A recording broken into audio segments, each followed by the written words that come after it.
Praise the lord. Good morning. మన ప్రభువును రక్షకుడైన యేసుక్రీస్తు పరిశుద్ధ నామంలో యేసుతో అనుదినము అని ఈ పరిచర్య ద్వారా ప్రతి దినము దేవుని యొక్క శ్రేష్టమైన వాక్యాన్ని వింటున్నా మీ అందరికీ నా హృదయపూర్వక వందనములు. నా ప్రియ సహోదరి సహోదరుడా, చిన్న ప్రార్థన చేసుకుందాం. వాక్యంలోకి మనం వెళ్లే ముందుగా, మహాగరుడ పరిశుద్ధమైన మా తండ్రి, ప్రేమగల దేవ, ఈరోజు నాయన ప్రభా నీ యొక్క కృపగల హస్తాలతో మేము దీవింపబడి ఉన్నాం.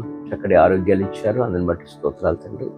ఈరోజు ఈ వాక్యం వింటున్న నా ప్రియ సహోదరి సహోదరులు, మమ్మల్ని అందరినీ నీ కృపగల హస్తాలతో నీ వాక్యంతో మీరే మాతో మాట్లాడి మమ్మల్ని బలపరచమని, ఈ వాక్యం వింటున్న ప్రతి ఒక్కరిని పేరు పేరు మీరే దీవించి నీ వాక్యానుసారమైన జీవితంలో మేము కొనసాగే భాగ్యాన్ని మీరే మాకు అనుగ్రహించమని యేసు శక్తిగల నామంలో ప్రార్థించి వేడుకొని పొందుకొనుచున్నాం మా యెహోవా తండ్రి, ఆమేన్. God bless you. ఈరోజు దేవుడు మనతో మాట్లాడుతున్న మాట ఏంటంటే, దేవుడు మన యొక్క జీవితంలో అనేకమైన మేలు చేసి ఉన్నారండి.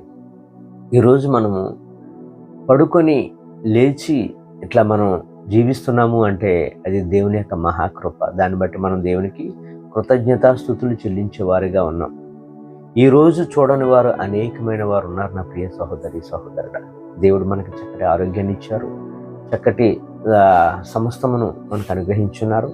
అందును బట్టి దేవుడు చేసిన మేలును మనం ఎప్పుడు కూడా మరవకూడదు. ప్రతి దినము అయ్యా నువ్వు చేసిన మేలుని బట్టి, నా కుటుంబాన్ని పోషిస్తున్న విధానాన్ని బట్టి, నా ఉద్యోగాన్ని మంచిగా చేసినందుకు వందనాలు, నా చేతి పని స్థిరపరిచినందుకు వందనాలు ప్రభు అని ప్రతి క్షణము మనం దేవునికి కృతజ్ఞతాస్తుతులు చెల్లించేవారిగా ఉండాలి. 116వ కీర్తనలో 17వ వచనంలో అంటాడు కదా, అంటే మనం చేసే దేవుడు చేసిన మేలును మనం మన కుటుంబంలో మన ఫ్యామిలీతో కాదు మనం చర్చించుకునేది. దేవుడు ఈరోజు మనకి ఎన్నో మేలులు చేశారు కదా అని మన ఫ్యామిలీలో మనం ఎలాగా చెప్పుకుంటాం. కానీ ఆ చెప్పుకునేది ఎక్కడ చెప్పుకోవాలంటే దేవుని యొక్క సమాజంలోను, దేవుని యొక్క మందిరంలోను, దేవుని యొక్క బిడ్డల యొద్ద మనం ఎప్పుడైతే ఆ మాటలు మనం చెప్పుకుంటామో, దేవుని అనేకులకు మనం గణపరుస్తామో దేవుడు అది చూసి చాలా ఆనందిస్తాడట. అందుకని 116వ కీర్తన 17వ వచనంలో అంటాడు కదా, 17:18లో, నేను నీకు కృతజ్ఞతార్పణ అర్పించేదను, యెహోవా నామమున ప్రార్థన చేసేదను. ఆ చేసే ప్రార్థన ఎక్కడ చేయాలట? ఆయన ప్రజలందరి ఎదుటను, యెహోవా మందిరపు ఆవరణంలోను, ఆయన ప్రజలందరూ ఉన్న చోట ఆయన నామాన్ని గణపరుస్తూ ఉండాలి. బైబిల్లో ఇద్దరు వ్యక్తులు ఉన్నారు. పాత నిబంధనలో ఒక వ్యక్తి, క్రొత్త నిబంధనలో ఒక వ్యక్తి. నిజానికి దేవుడు చేసిన మేలును మనం చాలా గొప్పగా మనకి ఇచ్చిన ఆ యొక్క ఆధిక్యతను బట్టి అనేకులు చెప్పుకోవాలి. హిజ్కియా మనకు తెలుసు, రాజైన హిజ్కియా జీవితాన్ని మనం చూసినట్లయితే మనకి 2వ రాజుల గ్రంథము 20వ అధ్యాయం 1వ వచనం నుంచి ఆయన గురించి మనం చదువుకుంటూ వెళ్తూ ఉంటుంటే అనేకమైన గొప్ప సంగతులు మనకు తెలుస్తాయి. హిజ్కియా మరణకరమైన వ్యాధి కలిగినప్పుడు అతడు ఇంకా చనిపోతావు అని తన యొక్క సేవకుడైనటువంటి యెషయా ద్వారా తెలియపరిచినప్పుడు యెషయా వచ్చి చెప్తాడు, ఇంకా నీ యొక్క ఇల్లు చక్కబెట్టుకో అని చెప్పగానే హిజ్కియా ఏం చేశాడు? తన ముఖము గోడ తట్టు తిప్పుకొని ఏడ్చి కన్నీళ్లు విడిచి, అయ్యా నేను ఎంత నీతిగా ఉన్నాను, ఎంత యథార్థంగా ఉన్నానని దేవుని నామాన్ని గణపరుస్తాడు. దేవుని నామాన్ని గణపరిచిన తర్వాత మరి హిజ్కియా జీవితంలో మరి యెషయా ద్వారా మరలా దేవుడు అతని యొక్క కన్నీటిని చూసి మళ్ళీ యెషయాను వెనక పంపించి ఆయనకి 15 సంవత్సరాల ఆయుష్ని ఇచ్చానని అని చెప్పడం జరుగుతుంది. చెప్పిన తర్వాత ఆ వ్యక్తి, హిజ్కియా అనే వ్యక్తి ఎలా ఉండాలంటే దేవుడు చేసిన మేలును ఎంత గొప్పగా కనపరచాలి. కానీ హిజ్కియా దేవుడు చేసిన మేలును చెప్పుకోలేదంట.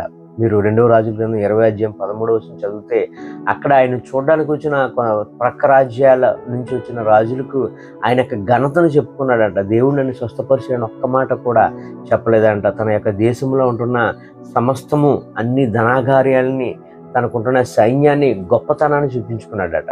చూసారా, దేవుడు చేసిన మేలును మనం మర్చిపోతుంటాం. దేవుని బిడ్డలుగా దేవుని నమ్ముకున్న మనము కూడా ఒక్కొక్కసారి మనం ఏం చేస్తామంటే హిజ్కియాలాగే మనం కూడా పొరపాటు పడుతుంటుంటాం.